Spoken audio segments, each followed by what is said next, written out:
Dungunya Pangulu Datuk 19 kota 19 kabupaten. Setelah dia mengucapkan lapal sumpah saksi adat dan sumpah janji jabatan Pangulu, lalu mereka minta saya kader.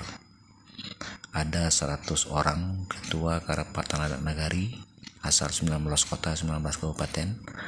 Saya lakukan uji kelayakan kepada beliau. Ujung-ujungnya beliau meminta dikader. Silakan di screenshot. Ya, ini stempel basah, berikut nama, gelar, macam-macam. Ya.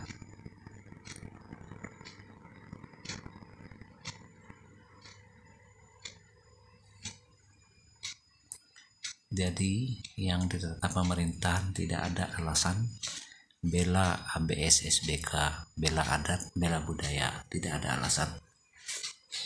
Kalau memang konsisten, harusnya kalian kabulkan permintaan ketua KAN ini yang meminta kepada saya untuk dikader. Jadi tidak ada gunanya Dinas Kebudayaan Pariwisata Makati, Insinyur Parpati, Distawardi, Buya Zulhamdi dan lain-lain ceramah khutbah, ya, hanya mengutamakan kepentingan pribadi dan golongan juga popularitas. Tidak ada gunanya. Tidak ada gunanya juga di sana.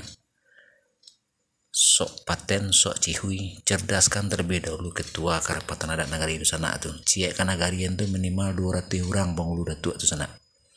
Ya, sementara ketua kannya sendiri minta ambo kader karena ndak ada di kota dan kabupaten nan tahu sampai bertanya na pandai sampai belajar. Ya, terutama nih Periaman ndak perlu sok santian, sok cihui, ya.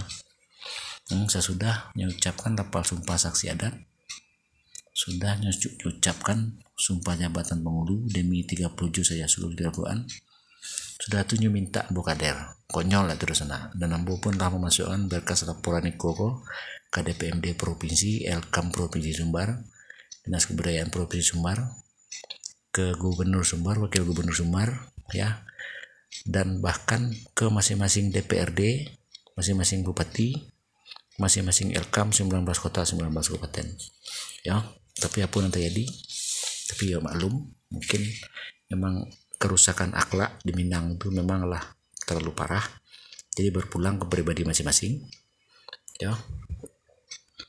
Tambah lo kada ikole, tambah binga, tambah tengah, ya. Ambo bertanggung jawab dunia akhirat. Jadi sangat sayang menyerahkan negeri kepada orang-orang yang cuma diumbak 100 500 ribu